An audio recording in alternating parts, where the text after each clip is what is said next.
Seja bem-vindo ao GCcast, um espaço que o Grupo Confiata disponibiliza para você ficar por dentro dos temas relacionados à gestão pública. Acompanhe nossas redes sociais.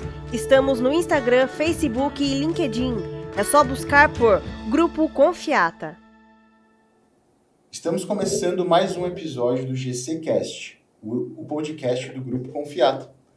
Estamos no segundo episódio da semana temática, a Semana do Saneamento. O episódio de hoje vamos bater um papo sobre compartilhamento de manancial. Temos aqui também a presença do corpo técnico do Grupo Confiata de Direito Privado, pela coordenação do Dr. Osmil, junto com a presença da doutora Maria Luísa e a doutora Érica. Também temos um convidado especial, o engenheiro Dr. Luciano Faria de Novaes. Ele é sócio-administrador da empresa Novaes Engenharia, engenheiro civil e mestre pela UFV, doutor em engenharia pela USP, conta também com a elaboração de mais de 200 projetos e execução de mais de 100 obras. Ele atua como orientador de mais de 30 trabalhos em mestrado e doutorado, e também é autor de diversos trabalhos em congressos e revistas científicas. Gostaria de agradecer já você, ouvinte, que está com a gente no segundo episódio dessa semana. E gostaria de passar aqui para um bate-papo descontraído, reforçando o tema da Semana do Saneamento pelo compartilhamento de manancial. Obrigada, Matheus, por essa exposição inicial. Posso dizer que é um prazer estar reunida com todos vocês aqui hoje para discutir esse assunto que é tão importante para o cumprimento das metas do novo marco do saneamento básico. Para iniciarmos o tema, é interessante apresentar um panorama geral com alguns dados que são importantes sobre a situação do saneamento básico no Brasil. Atualmente, o Brasil, cerca de 35 milhões de pessoas não têm acesso à água tratada e mais de 100 milhões não contam com serviços de coleta de esgoto. Assim, a meta do novo marco do saneamento é garantir o atendimento de 99% da população com água potável e 90% com tratamento e coleta de esgoto, isso até 31 de dezembro de 2033. Ainda o que piora o cenário é o fato de que cerca de 37% da água do Brasil é perdida, seja com vazamentos, com roubos, com ligações clandestinas, com falta de medição ou medições incorretas no consumo de água, resultando num prejuízo de 12 bilhões por ano. Então, a cada 100 litros de água coletados e tratados, em média 37 litros são perdidos.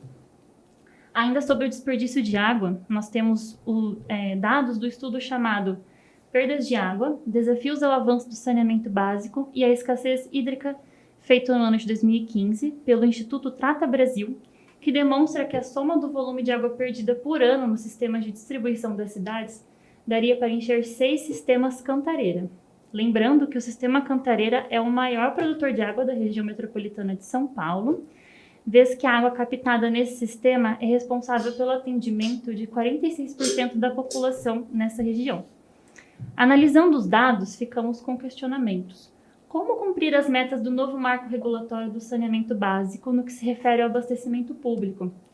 É uma missão muito difícil que implica mudanças significativas na gestão dos recursos hídricos e na cooperação entre o poder público, entre as empresas privadas e também uma colaboração dos usuários dos serviços de saneamento básico.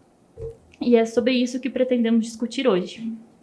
Falando sobre a água, ela é considerada pela Constituição e demais leis esparsas como um bem de uso comum do povo.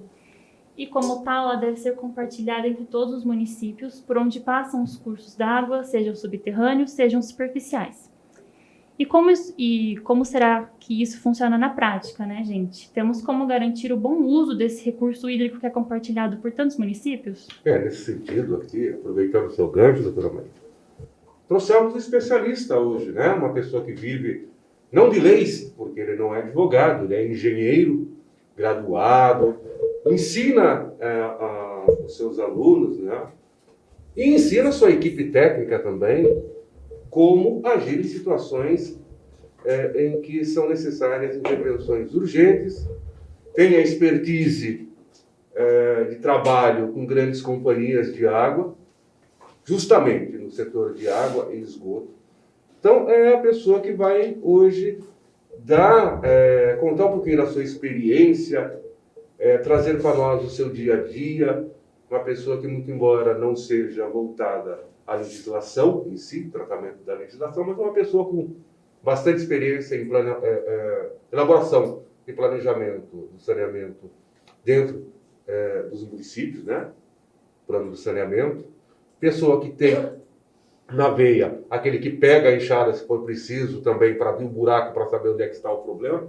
Então nós podemos dizer que não é uma pessoa acadêmica só, é uma pessoa que guarda os seus traços, a viçosidade de executar, é o que a gente chama de pessoa que faz.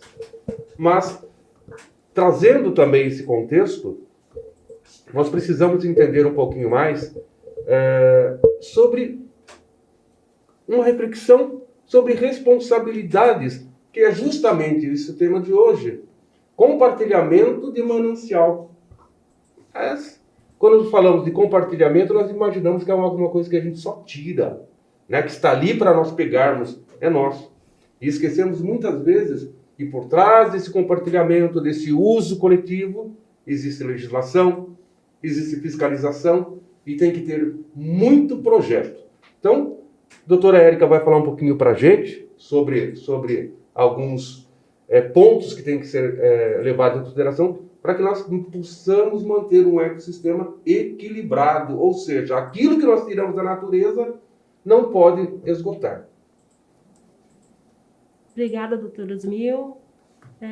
Acho que é importante, primeiro, agradecer a toda a equipe envolvida na gravação deste podcast, a empresa Confiata por se dispor a gerar um conteúdo com tema de importância astronômica e atual, haja vista que a água é essencial à vida, e também ao Dr. Luciano, que nos deu a honra de compartilhar o conhecimento acumulado ao longo dos anos na gestão de obras e projetos relacionados ao saneamento básico.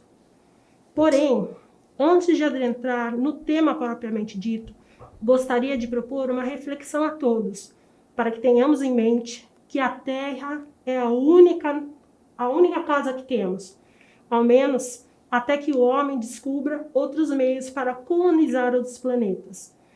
Mas até que isso efetivamente aconteça, precisamos preservar o nosso lar e repensar as nossas ações para que o ecossistema se mantenha equilibrado e, portanto, que a Terra seja um ambiente propício à vida humana para as presentes e futuras gerações. Portanto, precisamos mudar a nossa consciência, os nossos hábitos e saber que cada uma das ações isoladas conta para que o meio ambiente se mantenha ecologicamente equilibrado.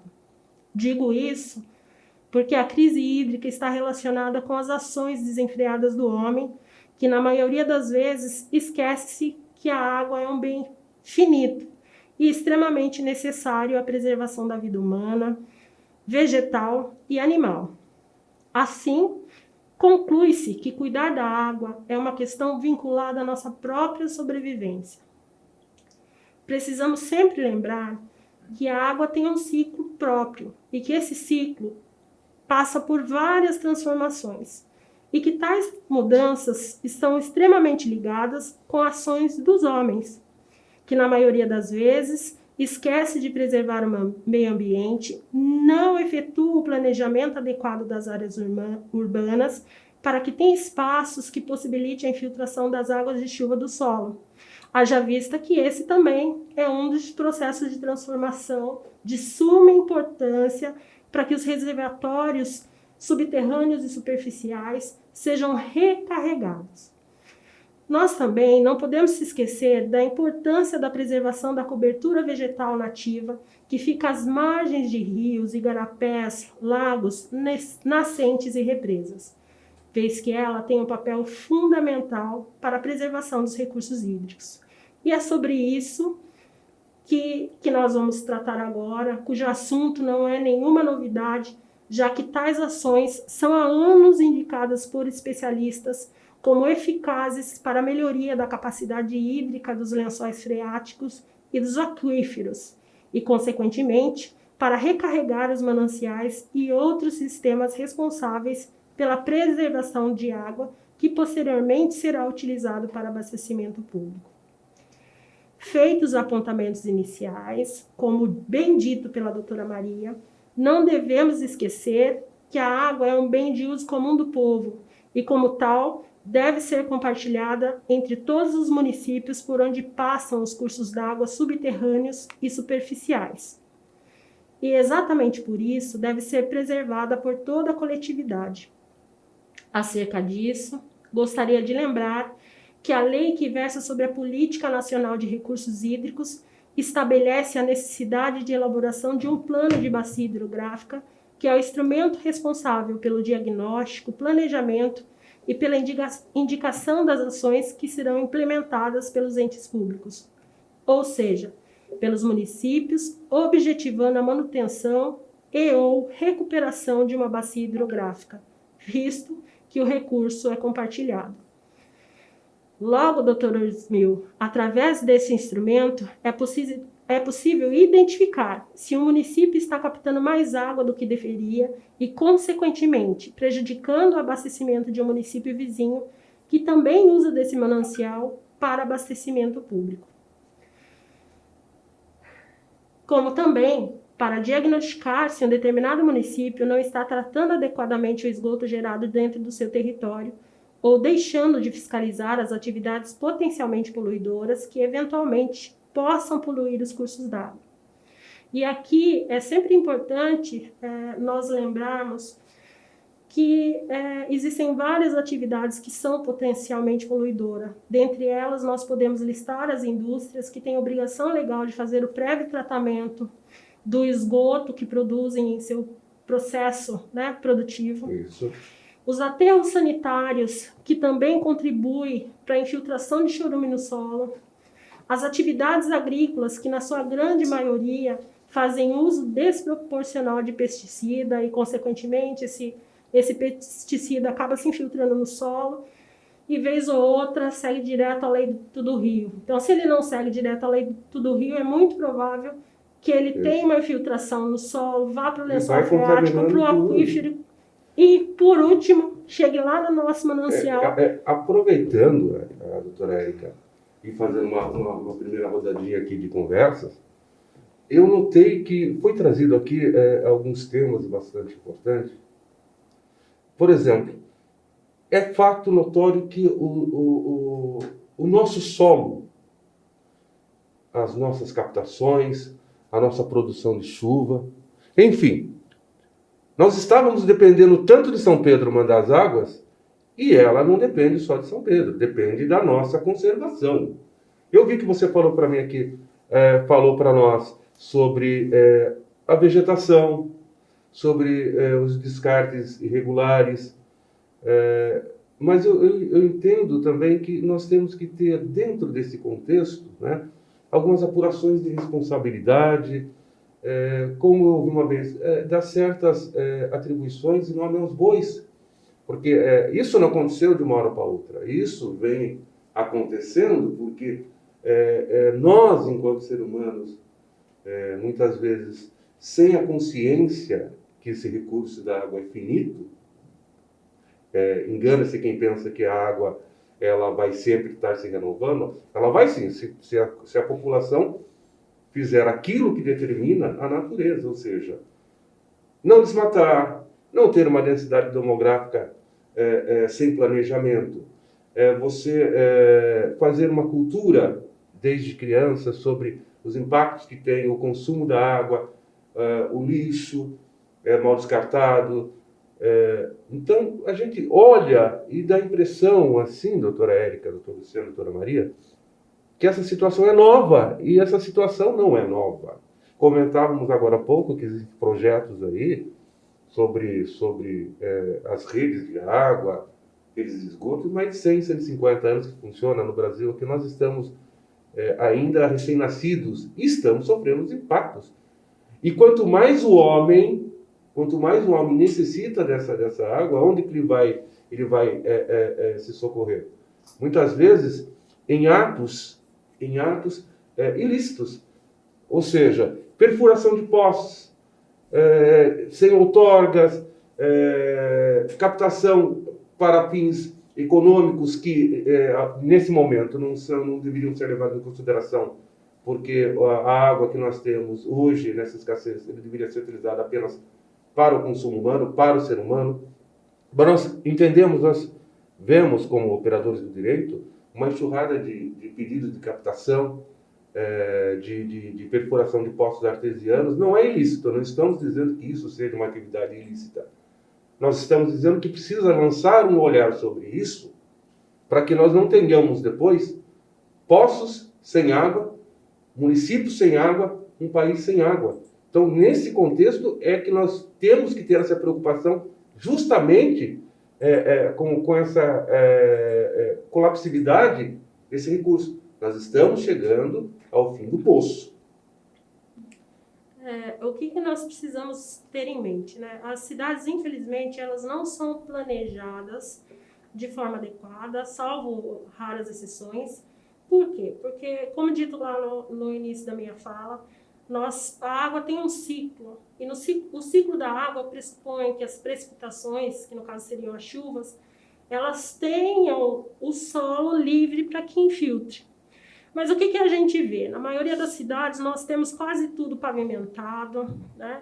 E infelizmente a natureza não tem ou fica com parte desse processo prejudicado, o que acaba culminando em inundações. E parte dessa água que vem com a chuva, ao invés dela infiltrar no solo, recarregar o lençol freático e os aquíferos, ela acaba escoando. Você está pela falando essa sobre a pavimentação. impermeabilização do solo. Sim, impermeabilização do solo. Então, quanto mais áreas nós tivermos sem pavimentação ou com o piso que permita essa infiltração da água de chuva no solo, melhor para recarregar os aquíferos.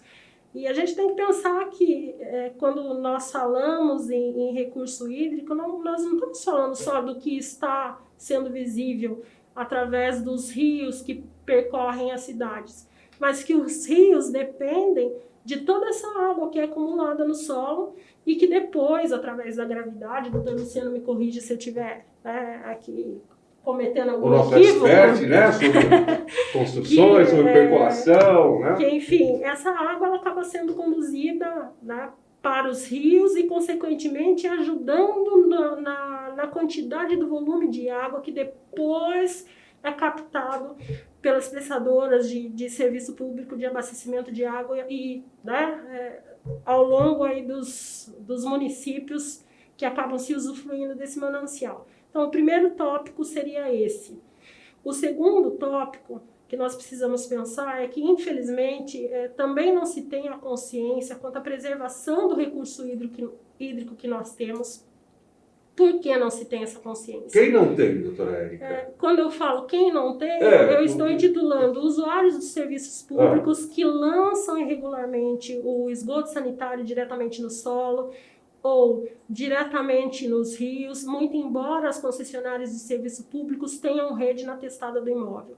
Esse é um problema crônico. As concessionárias, né, as empresas que operam no serviço, elas fazem investimentos pesados no setor e, infelizmente, a população não tem a consciência do quão é importante que se colete esse esgoto e que depois se trate. Por quê? Porque o mesmo manancial que nós utilizamos para fim de abastecimento público também é utilizado para lançamento, deveria ser de efluente tratado.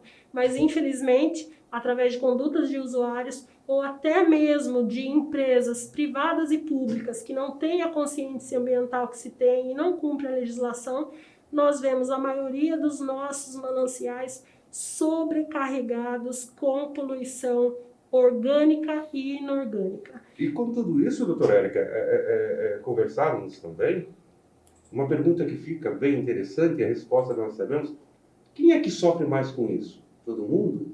Todo mundo, mas quem mais sofre é a população que menos tem condições de infraestrutura em seu imóvel. Então, quando nós pensamos assim, muitas vezes nós temos um olhar um pouco abaixo daquilo que deveria, e nós nos preocupamos apenas em farinha pouco, meu pirão primeiro, e não deveria ser assim. Então, com certeza, a coletividade envolvendo, através de políticas públicas, de conscientização, através de educação ambiental voltada dentro daquilo que é possível pedagogicamente, começar esse trabalho de levar, porque nós sabemos que criança cobra, né? A criança, ela olha e fala, você jogou fora tal coisa, aquilo não é lixo, aquilo é reciclado. Eu acho que seria uma boa, mas voltando no teu ponto aí sobre a conscientização, de fato, nós temos notícias quase que diariamente de empresas que, mesmo tendo um corpo técnico excelente, mesmo tendo todas as condições financeiras de cumprir a legislação sanitária, a legislação antipoluidora, a legislação, aquela que visa proteger justamente os mananciais, os rios, elas descumprem. Num desafio claro de que existe muito mais coisas voltadas à satisfação do lucro do que a preocupação com o meio ambiente, doutor Érica. É isso que eu penso. Não sei se o doutor Luciano também pensa dessa forma. Inicialmente, boa noite a todos. Queria parabenizar o Grupo Confiata pela essa organização desse debate. Sem dúvida nenhuma, ajuda muito a gente percorrer na direção de encontrar soluções para o que a gente vem vivenciando ultimamente nas crises hídricas. Estou confortável, embora nunca estive numa quantidade de advogados por metro quadrado. Não se preocupe, não, que aqui significativo, mas estou confortável. Muito embora nós sejamos advogados. Parabenizo o Grupo Confiata. Tudo que foi falado é de extrema importância e eu vou chamar aqui uma atenção que a gente tem a política de recursos hídricos da década de 90. Tá? Essa política de recursos hídricos no Brasil, ela estabelece que toda bacia hidrográfica tem que ter o seu plano de bacias.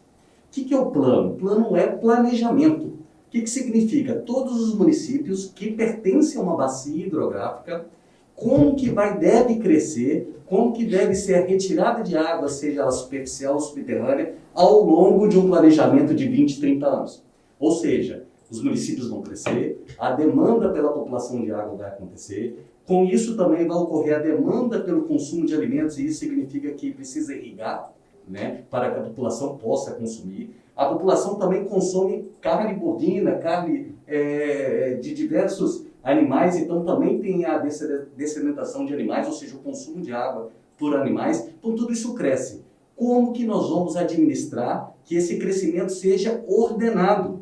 Porque nós estamos no tópico de hoje, que é o uso compartilhado dos mananciais. Mananciais é disponibilidade de água, seja superficial, que pode ser rios e lagos, seja subterrâneo, que é os lençóis.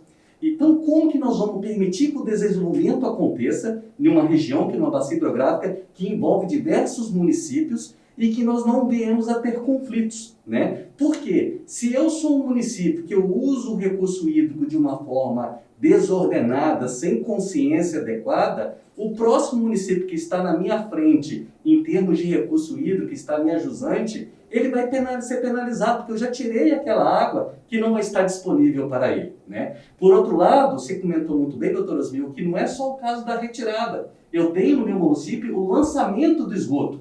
Se esse esgoto não for lançado adequadamente em termos de tratamento, eu tirar as impurezas que existem nele de matéria orgânica, eu vou contaminar esse manancial, que esse manancial vai continuar andando e vai chegar no município de jusante. Veja bem, eu estou tirando a água do manancial e estou ainda devolvendo uma certa quantidade de água com uma qualidade que, se eu não tiver responsabilidade, eu vou prejudicar muito o próximo município. Eu enxergo aqui, doutor, uma coisa que ficou muito clara.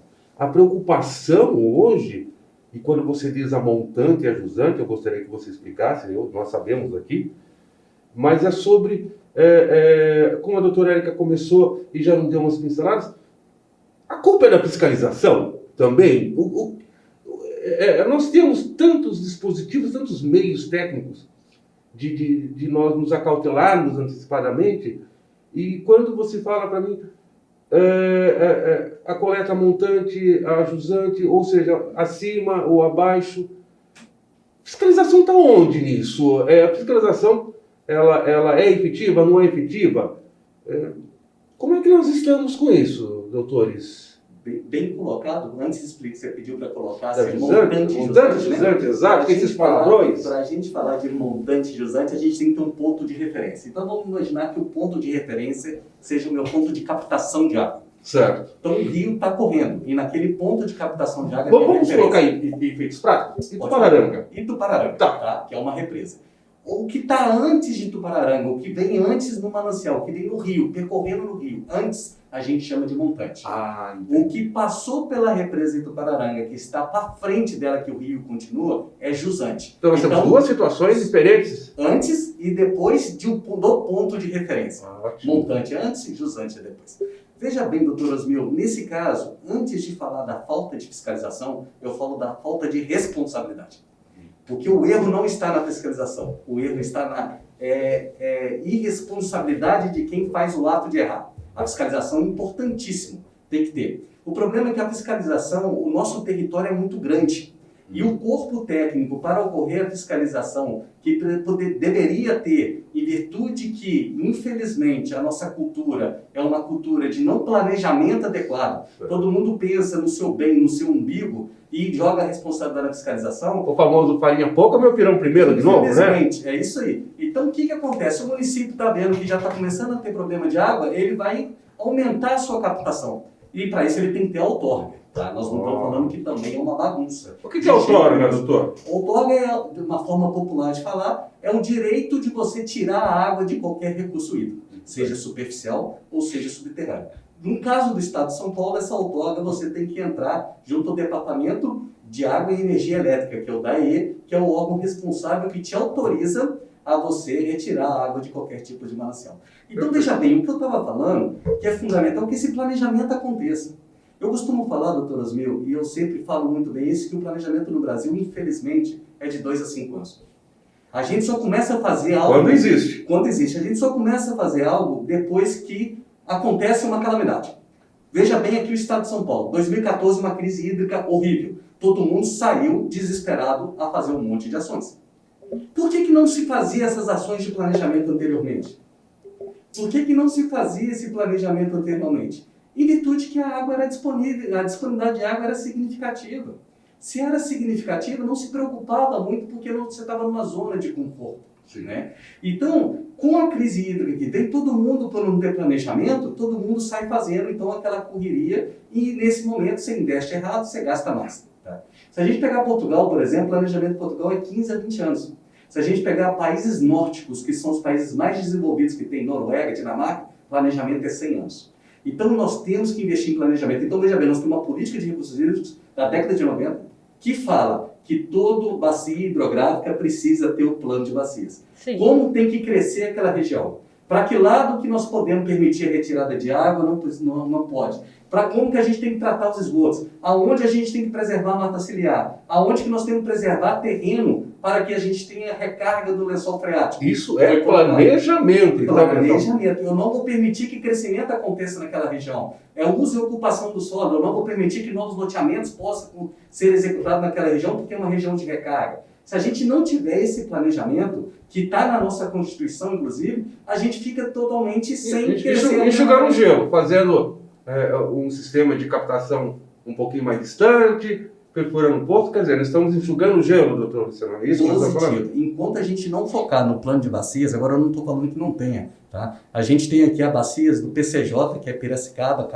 Capivari, Jundiaí, que tem um planejamento e um plano de bacias maravilhoso. Mas, infelizmente, quando a gente olha em realidade Brasil, a gente ainda está muito defasado de plano de bacias. Agora, veja bem, doutor Osmil, não é só colocar no papel. Aí, vocês como advogados, nós temos que ter instrumentos legais para exigir. E isso é uma outra coisa que a fiscalização tem que ter poder pesado para que, infelizmente, através de penalizações, se cumpra o que está escrito. É uma outra coisa que agora eu jogo a bola para o lado de vocês. Porque o papel técnico muitas vezes se faz corretamente, mas depois na hora da prática, infelizmente, não acaba não acontecendo. Eu costumo brincar que nós temos a legislação, uma das mais perfeitas do mundo, mas nós temos uma dificuldade de nos adaptar a ela, de interpretar efetivamente, como eu brinco bastante com a doutora Érica, nós sofremos porque nós entendemos que tudo deve ser cumprido, mas ao outro lado, muitas vezes, não pensa dessa forma e nós estamos desse jeito, justamente por conta dessa miscelânea de legislações, interpretações, poderes que na realidade a gente vê que se colocar tudo dentro de um saquinho, a efetividade disso, como você acabou de falar, não é tanto a falta de fiscalização, mas a falta de planejamento e ação, somado a tudo, a gente não tem para onde correr. Bom, como dito pelo Luciano, né, todo sistema ele é previsto que a captação de recursos hídricos ela só pode acontecer mediante outorga, né, deferida pelo Departamento de Águas e Energia Elétrica. Isso, né, fique bem claro, no estado de São Paulo, porque em cada estado tem seu referido órgão que fiscaliza e defere essas outorgas. Essas outorgas, vias de regra, elas têm uma devida proporcionalidade, tendo em vista a possibilidade de captação do rio, ou seja, o volume de água que esse manancial possui, e também a população que será atendida. Se nós partimos do pressuposto de que um manancial ele é compartilhado porque ele nasce em um determinado lugar e vem cortando inúmeros municípios, né? E depois se transforma, alimenta outros rios e etc., nós temos que pensar que, embora a outorga seja deferida e eu tenha um volume, né, máximo de captação, que esse volume máximo em situações críticas, como é o caso de crise hídrica, ele não pode ser o parâmetro para uma empresa que está captando seja privada ou pública, que está captando esse recurso. Por quê? Porque se a pessoa que me antecede na captação tiver a situação de encontrar um manancial que já está com a sua capacidade hídrica bastante reduzida, quem está após o meu ponto de captação, ou como bem dito pelo Luciano tecnicamente, a jusante do meu ponto de captação, acaba não tendo recurso hídrico para captar. Então, ou seja, o que é que eu compartilhei? Os municípios eles têm que ter um rio para chamar de seu, uma captação para chamar de sua, e se vira quem está para baixo, é isso, doutora? Não deveria ser, né? Mas porque a lei diz que a água é um bem que pertence a todos, portanto coletivo, e se é coletivo, ele precisa ser utilizado com muita responsabilidade e compartilhado. Então, em situações de crise hídrica, me parece bastante responsável que os gestores que se utilizam no mesmo manancial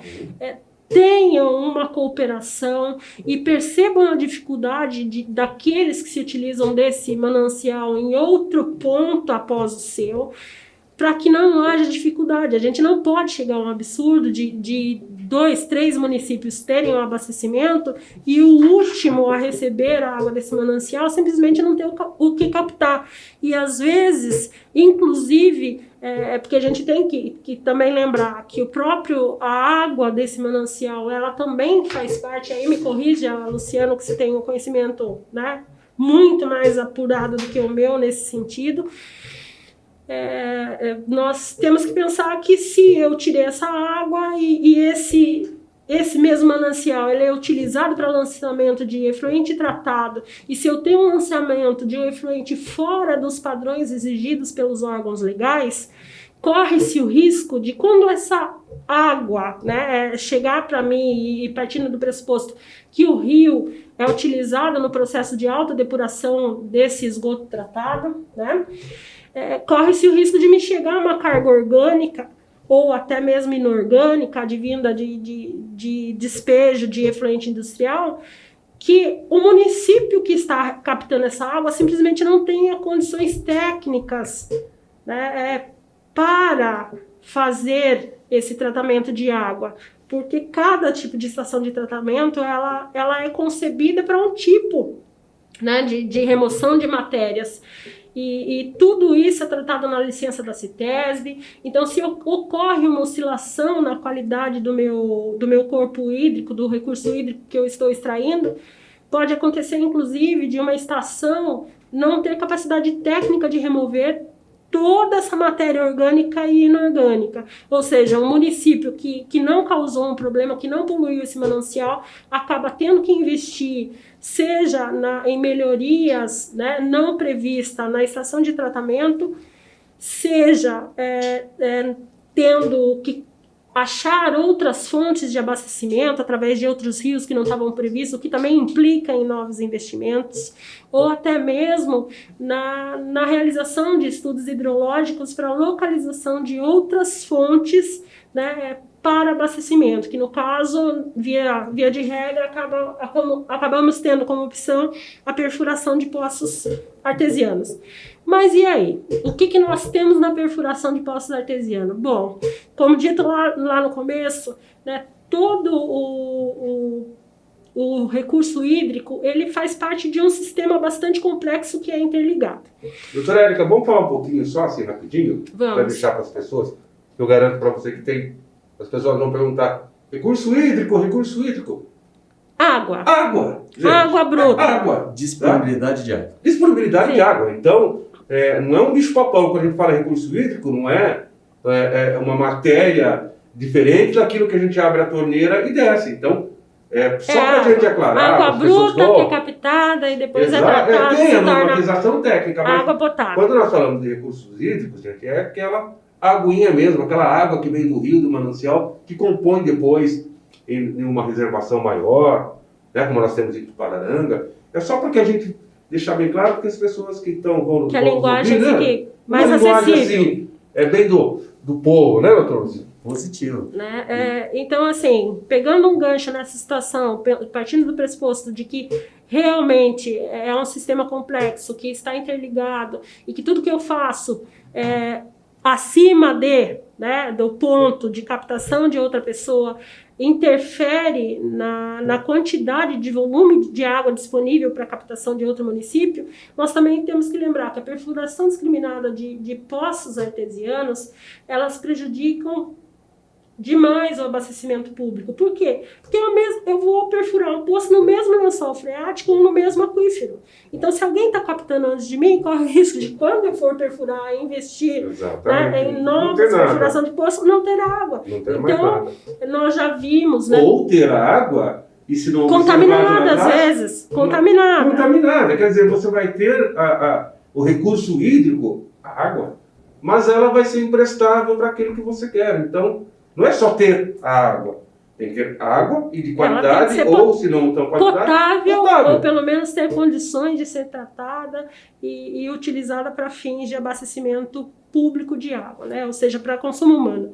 Então, quando se pensa nisso, né, nós temos que lembrar que, em tese, a legislação também permite que as outorgas que são deferidas para particulares, que nós temos, né, acho que Osmil já falou lá no início, que é deferido ou autorizado que os particulares também usem dessa água, desse manancial subterrâneo artificial para fins domésticos, né, industriais ou agrícolas. Mas a legislação prevê que em casos, né, de situação de calamidade, que essas outorgas podem ser canceladas ou suspensas.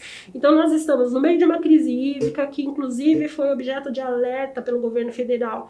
E me parece razoável que, se essa crise hídrica, né, continuar na forma como está, em razão da diminuição, né, abrupta de chuva, que os órgãos que fazem essa autorização a terceiros acabem por privilegiar, ou não seria nem privilegiar, mas por suspender e cancelar as outorgas para os particulares, a fim de que as concessionárias dos serviços públicos possam atender a coletividade. Minimamente, né? Minimamente. Porque no direito a gente sempre vê que o interesse público sempre se sobrepõe ao interesse particular. E esse é um caso. Muito bem, agora aproveitando também, fazendo um gancho, doutora Érica, vamos entrar agora fazendo um trocadilho, né? A onça vai beber água, né? Doutor Luciano, nós falamos muito de fiscalização e eu vejo aqui o principal ator, né? Aquele que detém o poder, ao menos constitucionalmente, são os municípios. Né? A responsabilização desses municípios, né, dos municípios, no tocante aos seus lençóis freáticos, ao tocante àqueles mananciais que atravessam o seu território, né? E a gente vê, você é uma pessoa que faz acontecer, uma pessoa do ramo, não é apenas um teórico, uma pessoa que está na sua obra, nós acompanhamos a sua jornada aí profissional, ficamos felizes de termos algumas parcerias. Então eu quero que você conte para nós, por gentileza, essa responsabilização dos municípios, quando a gente trata o tema dos lençóis freáticos, o hiperaproveitamento das áreas urbanas e muitas vezes entrando agora, tudo já... Antigamente você tinha uma área rural que hoje já virou... tudo isso já virou cidade. Onde é que está o desgoverno disso? Onde é que está a responsabilidade? No seu dia a dia, o que você pode dizer para nós? Positivo, doutora Asbia. Pelo Grupo Novais, a gente já trabalhou em mais de 80 municípios no estado de São Paulo, trabalhando com planejamento, para que lado que o município deve crescer, que seja ordenado, ou seja, cresça com uma certa sustentabilidade, com abastecimento de água, coleta e afastamento de tratamento de esgoto. Veja bem, o que infelizmente acontece é que uma gestão política, infelizmente, não dá sequência ao trabalho de outros. Ou, muitas vezes, o saneamento não é visto como unidade de voto popular. Quando nós falamos de gestão política também, para trazer aqui, é responsabilidade executiva e legislativa que propôs no órgão, correto? Positivo. Quer dizer, a gente fala só política, a gente não sabe de que lado, de quem nós estamos falando. Positivo. É isso? E aí veio a lei federal, que é a 11.445 de 2007, nós já estamos falando então em 24 anos que existe essa lei, desculpa, em torno de 2007, nós estamos falando de 14 anos que existe essa lei. E veja bem, doutor Osmil, o que essa lei fala? Que todo município precisa ter o seu planejamento no saneamento. Então agora não é mais para que uma gestão política interfira na outra, o planejamento é técnico. Correto. Para que lado que tem que crescer o município e que forma de abastecimento tem que ocorrer para aquela região. Que forma que tem que ocorrer para coletar o esgoto e tratar o esgoto sanitário de forma correta. Nós temos uma normatização que implica em acatamento de planejamento, é isso? Positivo. Então, todo município hoje é obrigado por lei federal a ter o seu planejamento para o abastecimento de água e para o esgotamento sanitário. Então, esse planejamento tem que ser bem feito. Então, você tem que olhar para a primeira coisa, uso e ocupação do solo. Para que lado que a região é permitido crescer? Que região que é possível, sim, se for possível crescer naquela região, como que eu tenho que levar água? Como que eu tenho que coletar o esgoto e como que eu trato o esgoto. O que acontece muito na prática? Infelizmente, as pessoas vão dependurando a infraestrutura uma na outra, sem verificar se ela suporta ou não. No linguajar popular, eu tenho uma rede de abastecimento de água com determinado diâmetro, e se algum leigo for e fizer uma derivação nessa rede para abastecer uma outra região, eu posso comprometer o abastecimento. Por quê? Porque a rede não suporta aquela nova ampliação de abastecimento de água. Não foi projetado para isso. Então isso é planejamento. Então as pessoas saem pendurando numa infraestrutura existente sem verificar se suporta ou não suporta. Você lembra que no início da nossa conversa que Portugal é de 15 a 20 anos, Nórdico é de 100 anos, então eles já olham para toda a região que é possível de crescer e se for crescer, qual é a solução que tem que ser dada? De investimento com abastecimento de água e investimento com esgotamento sanitário. Posso fazer só um exemplo? Seria mais ou menos quando nós estamos na Castelo Branco, nós olhamos as duas pistas, a que vai para o interior, a que vai. Você nota que ali as pistas são as mãos são 3 e 4 vias, do outro lado também, e no meio nós temos ainda uma área verde.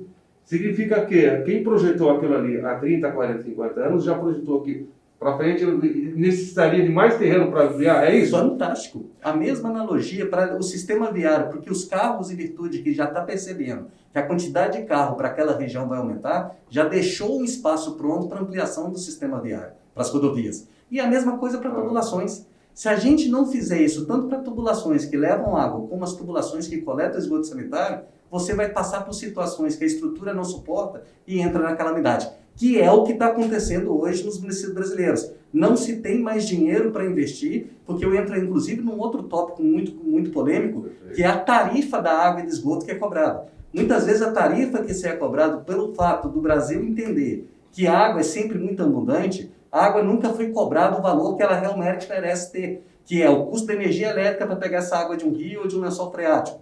Tratar com produto químico e mão de obra qualificada. Depois, mais custo de energia elétrica e infraestrutura para levar água para a casa das pessoas, isso tem um custo significativo.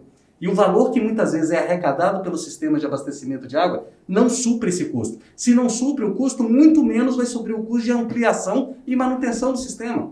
Então nós estamos vivenciando uma situação hoje que aí entra o marco do saneamento. Por que veio esse marco legal do saneamento?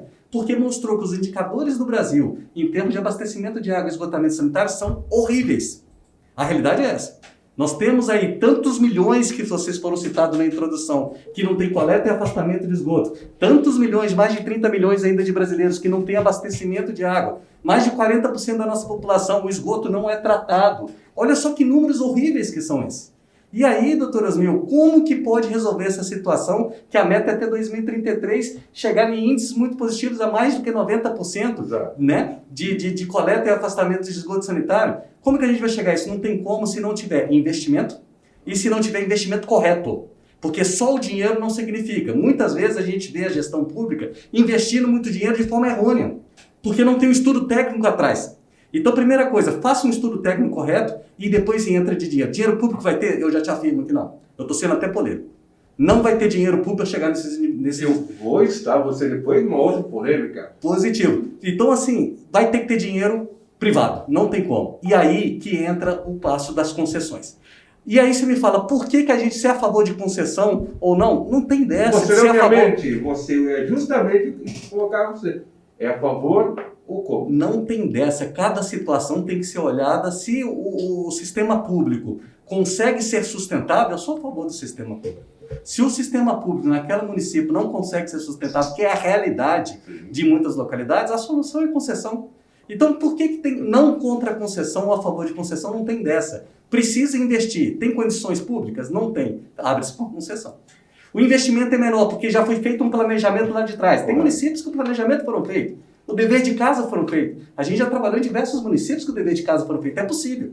Mas, infelizmente, a gestão pública é muito ineficiente e a maioria, eu te falo, mais de 90% dos municípios brasileiros, eu afirmo, e estou sendo polêmico, não fizeram o trabalho corretamente nos últimos 50 anos, se tornando-se insustentáveis agora. Por quê? Não aumentou a tarifa de água, um exemplo, porque o político não é interessante para ele aumentar a tarifa de água. Isso não dá voto para ele. Ele chega... Não, então, assim, tem momentos que a política tem que fazer o que precisa ser feito.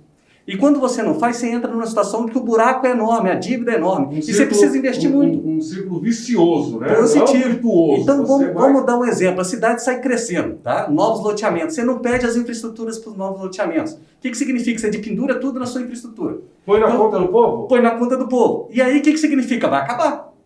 Se vai acabar, cadê o dinheiro para investir no novo poço, numa nova captação, numa nova estação de tratamento de água? Nós estamos falando não é R$1.000, R$2.000, é milhões de reais. Custo significativo, é abertura de vala, é o tubo, é fechamento de vala, é asfalto. É a construção de uma estação de tratamento. Eu convido a população a entender o que é um tratamento de água, o que é um tratamento de esgoto. É o benefício que isso tem para a população e custa caro. No entanto, nós temos que ter investimentos para que isso aconteça. E aí, a concessão em muitas situações vai ser a realidade. Para atingir esses indicadores, doutor Osmil, eu afirmo para você, com a gestão pública que se tem hoje no abastecimento de água e esgotamento sanitário, não atinge os indicadores pedido pelo marco de saneamento. Precisa abrir para o capital privado. E com isso, concessões é a solução. Vale aquela máxima, então, doutor? Que rede de água e esgoto não dá voto porque fica enterrado? É isso? Infelizmente, mas eu acredito que com a capacidade educativa da população, com a educação ambiental, é uma tendência de se mudar isso no Brasil. Porque nós estamos falando que saneamento, que é rede de água enterrada e rede de esgoto enterrada, é saúde pública. Se eu levo água com qualidade para a casa do cidadão, ele não adoece. Agora, se eu levo água com qualidade ruim, o seu filho vai adoecer e ele vai conseguir trabalhar adequadamente sabendo que seu filho está doente em casa? Não vai. O que significa? A economia desanda. Se eu quero atrair uma nova indústria para a minha cidade e a minha indústria não tem água e a minha cidade não tem água de boa qualidade, não tem coleta e tratamento de esgoto, a indústria não vem para a minha cidade, eu não gero economia. Então, nós estamos falando que saneamento é os dois pilares mais importantes. Saúde e desenvolvimento. Você pergunta a qualquer prefeito, eu desafio você, qual é o maior custo que se tem hoje de qualquer prefeito? É a saúde. E aí a gente tem mais regulamentado que para cada R$1 que você investe no saneamento, você economiza 4 na saúde. Exatamente. Então, veja bem, por que não investir em saneamento? Saneamento é fundamental. Eu acabei de falar que ele é fundamental para a saúde e desenvolvimento da região. Precisa ser investido. Isso é infraestrutura. Não dá mais para a gente aceitar. O nível que a gente tem de conhecimento técnico desse país, e a gente precisa, sim, buscar indicadores ousados igual está nesse marco de saneamento. Mas, para isso, eu sou polêmico novamente. A gestão pública vai ter que deixar em muitos lugares de operar e entrar em iniciativa privada. Outros lugares que mostra que é eficiente, continua mostrando que é eficiente e continua com a gestão pública. Além da ineficiência que nós, essa vida cediça de conhecimento solar amplo no tocante a investimentos, nós vamos depois falar um pouquinho mais detalhado, mas eu fiquei com uma impressão muito negativa, doutor Luciano, doutora Érica, doutora Maria, impactado quando eu ouvi no início da colocação que de 35% a 40% de tudo aquilo que é captado, ele é perda. Cai na gestão novamente. Para pensar. Fala um pouquinho para a gente, porque o número é gigantesco. Se nós formos levar em consideração aqui a cada 100 litros daquilo que sai, é captado, é colocado na rede, nós perdemos até 40 litros. É um absurdo. O que é que está acontecendo? E você está falando 40% de perda como sendo a média. Tá? E papel aceita tudo. Eu te falo que é mais do que isso. Tá? Eu te falo que é mais do que isso. Estou sendo polêmico. Não. Porque papel, esses índices são obtidos através de relatórios que quem fornece esse relatório é o município. Então o município informa o que ele quer. Então eu te falo que é mais. Ele faz e ele se fiscaliza e ele informa. Positivo. É isso? É isso aí. A realidade é essa. E aí, existe o SNIS, que é o Sistema Nacional de Informação sobre Saneamento, que como que o SNIS coleta essas informações? Ele manda um relatório para o município preenche, devolve para ele e essa publicação acontece. Então, eu não confio nessas informações, primeiramente, mas não estou falando que o SNIS não é válido. Certo. O SNIS faz o papel dele. O problema são a responsabilidade, que aquilo que eu falei, que o problema não é de quem fiscaliza, o problema é da responsabilidade de quem faz coisa errada, que no meu ponto de vista do executor, né? E aí eu levo aqui um tema muito interessante. Se eu sou um município que eu abasteço água, qual é o meu produto? Se eu estou levando água para a população, o meu produto é água. Claro. Eu estou captando, estou tratando e estou vendendo água. Então vamos imaginar que a minha indústria seja água. Que tem um custo, né? Tem um custo. Cada... Agora eu vou fazer uma analogia, doutor Osmil. Se eu sou uma indústria que eu vendo água, imagina se essa indústria fosse de automóvel. Para cada 100 automóveis que eu faço, 40 eu vou perder. Que jeito que você se sustenta? Não tem como ser sustentável com um indicador de perdas. Você lembra que eu comentei no início da conversa que, infelizmente, a gestão não tem como ser sustentável, porque a tarifa é baixa e indicadores de perdas extremamente altos, ou seja, não se fecha o balanço. Correto. Cada vez mais os sistemas de água fecham negativamente, não tem dinheiro para ampliar investimento, significa que só vai sucatear. O que vai acontecer? Falta água generalizada em vários municípios, se não for acontecer a concessão. E pensando ainda na questão de perdas, Luciano, quais seriam, né, os aparatos técnicos que a administração pública poderia utilizar para diminuir essas perdas e, consequentemente, reaproveitar uma água que, em tese, você já gastou todo o ciclo de investimento para colocar na tubulação e chegar na casa do morador, mas, infelizmente, não chegou. Para que a gente saia dessa paquidermia, né? Ao menos tentar, né? Como aproveitar? Perder menos, reduzir. Perder menos, exatamente. Perda, para você ter uma ideia, a nível Brasil, se você estiver trabalhando com 20% de perda de água, você é referência. Tá muito bom. Você tá top. Tá top. O que significa isso? Luciano, 20% é muito. O que eu estou querendo dizer? Isso, o custo de captar água no Brasil, pela disponibilidade que tem na água, em relação ao que eu tenho que investir para que tenha perdas abaixo de 20%, não compensa. Em resumo, isso. A gente tem países igual o Japão, que a perda de água é em torno de 2%, 3%. Hong Kong, em torno de 4%. Mas o investimento que se tem para que aquela perda seja tão baixa é muito alto. Por que compensa nos países que eu acabei de citar? Porque não tem disponibilidade hídrica. Onde você não tem disponibilidade hídrica, qual é o custo da água? Extremamente enorme. Então, no Brasil, se a gente estiver falando de 20%, já é referência. Como que eu faço um município que você está comentando comigo de 40% chegar em 20%? Não é tão simples. As perdas é separado em perdas físicas, que são os vazamentos, tá? Que então uma rede que está enterrada, se tem um vazamento, muitas vezes ele não aflora, ele infiltra. Se ele não aflora, dificilmente você vê. Aí você tem que ter técnicas que chama de geofonamento, que você amplifica o som inúmeras vezes, porque o vazamento ele tem um ruído, ele faz assim, ó, né? E esse ruído não dá para você escutar porque está debaixo da terra. Então existem equipamentos, aí vem a tecnologia, que te amplifica o som inúmeras vezes e você consegue localizar o vazamento. Então veja bem, eu tenho que gastar com tecnologia, eu tenho que gastar para abrir a vala e reparar o vazamento. Por que abrir a vala? Eu tenho que ter o acesso ao vazamento, então eu tenho que romper o asfalto, gastar com uma reta escavadeira, com o pessoal que está ali, trocar a tubulação, fechar e recompor o asfalto. Isso é barato? Custa dinheiro. Né? Então nós estamos falando para fazer um vazamento. Se quantos vazamentos tem na cidade? Primeiro eu tenho que gastar para localizar, depois eu tenho que gastar para fazer os reparos. O município tem dinheiro para isso? Muitos não têm. Então é o primeiro desafio, tirar as perdas físicas. Outra coisa é ter controle. Olha uma situação, o que é o controle? Se eu produzo água, muitos municípios, eu te afirmo, mais de 50% do município não sabe a quantidade que produz de água. Você fala assim, Luciano, é assustador.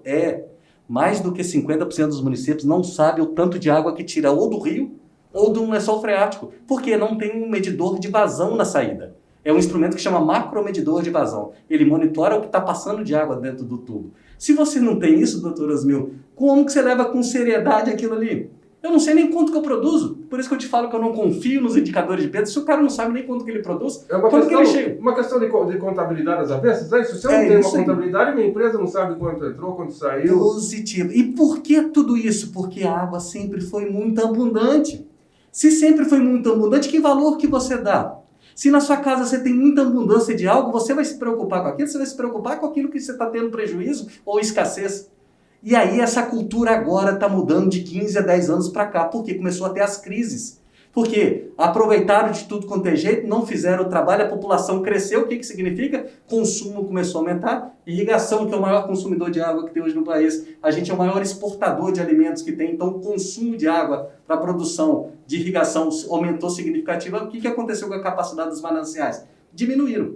Nesse momento começa a ter as crises, porque o ciclo hidrológico em termos de precipitações também tem ano que chove e tem ano que não chove.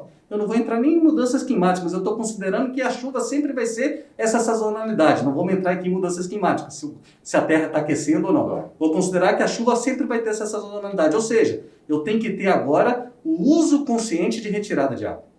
Então, primeira coisa, saber quanto que eu retiro de água de um manancial. Segunda coisa, aí sim eu vou hidrometrar todas as casas. E com equipamentos corretos, porque um hidrômetro, não sei se vocês conhecem que tem na entrada da nossa casa, ele é uma hélicezinha por dentro. A água passa, essa hélice gira. Uma turbina? Uma turbina, positivo. O que acontece com... Volta a falar agora com a cultura do brasileiro. Eles colocam alguns instrumentos, por exemplo, ou um ímã, ou até mesmo um fio, tá, de fiação de energia elétrica, que bate na turbina e não deixa a turbina girar. Famosa fraude? Famosa fraude. Que aí entra nas perdas aparentes. Aparentes porque eu estou pensando que está vazando, mas alguém está consumindo irregularmente aquilo ali.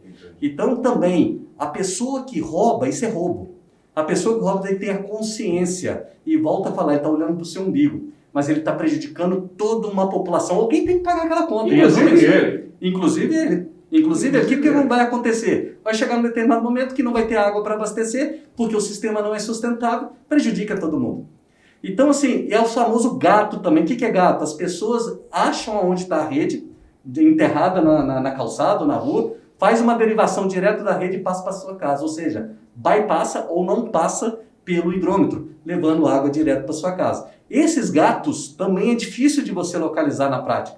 Então você tem que ter instrumentos, tecnologia e capacidade técnica para você conseguir localizar. Então você precisa reduzir perdas físicas, que são os vazamentos, e reduzir as perdas aparentes, que são a submedição nos hidrômetros, bem como os famosos gatos que existem. E quando a gente pensa em fraude, também a gente precisa lembrar da ocupação desordenada do solo, que via de regra, né, não é fiscalizada a contento pelo poder público, e acaba motivando a ocupação de várias áreas, na maioria das vezes em área de preservação permanente, né, um local onde é proibido a edificação de casas, e essa população, por ser uma população de baixa renda, por não ter um estudo social e um acompanhamento dessa ocupação pelo poder público, na grande maioria das vezes, ela acaba por não tendo condições de ter a infraestrutura essencial. E quando ela não tem a infraestrutura essencial, o que nós vemos? Nós vemos diversas moradias furtando água e também energia elétrica. Positivo. Né? Infelizmente. Aproveitando a colocação, já finalizando o tema, quando nós pensamos em crise hídrica, que foi um tema do podcast gravado anteriormente, e agora compartilhamento mensal, e tão rico as informações trazidas técnicas, né? Iremos abordar com maior profundidade na parte 2, as pessoas elas vão sentir a falta de água nas suas torneiras, os alimentos, a manutenção da vida subindo, porque nós não podemos esquecer o seguinte: a água gera a energia mais barata que nós temos. Desculpa. Uma vez que não tem água, os reservatórios estão secando, a energia elétrica, aquela limpa, aquela barata, ela também vai encarecer. Nós vamos ser obrigados a arcar com os custos das termoelétricas. Isso é apenas para dizer, é um dominó. Começa a faltar um recurso hídrico, a água. Isso vai se desdobrar em ausência também da água para a movimentação das turbinas das hidrelétricas e vai refletir em nosso bolso, porque nós não estamos sabendo usar corretamente esse recurso hídrico. Cada um dentro da sua responsabilidade, cada um dentro do escopo de seu uso, mas sim, nós estamos fazendo mal a nossa parte quando nós não respeitamos a natureza e não exigimos das autoridades, daqueles atores que têm a responsabilidade, que cuidem melhor desses recursos. É isso que eu penso, de uma forma singela, mas é esse recado que nós temos que ter dentro de nós e passar. Respeitar a natureza, utilizar os recursos existentes. As tecnologias existentes para minimizar as perdas e zelar por isso, porque como bem disse a doutora Érica, ao menos por enquanto é o único mundo que nós temos, né, doutora Érica? É o planeta Terra. E se nós não cuidarmos dele, creio que nós vamos ter que achar um outro para a gente morar. Acabamos de tratar de um tema de relevância e grande importância aqui, trazendo muito conhecimento para você, ouvinte. Um discurso muito técnico, mas também conseguimos trazer um conhecimento mais básico para você que não tem tanta autoridade e conhecimento no tema.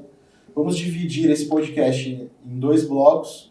Então, gostaria aqui de já agradecer a presença do Luciano e da equipe técnica do Grupo Confiato. A gente volta a conversar no segundo bloco para dar continuidade no tema compartilhamento de manancial, também continuidade à nossa Semana do Saneamento. Obrigado a todos e até o próximo.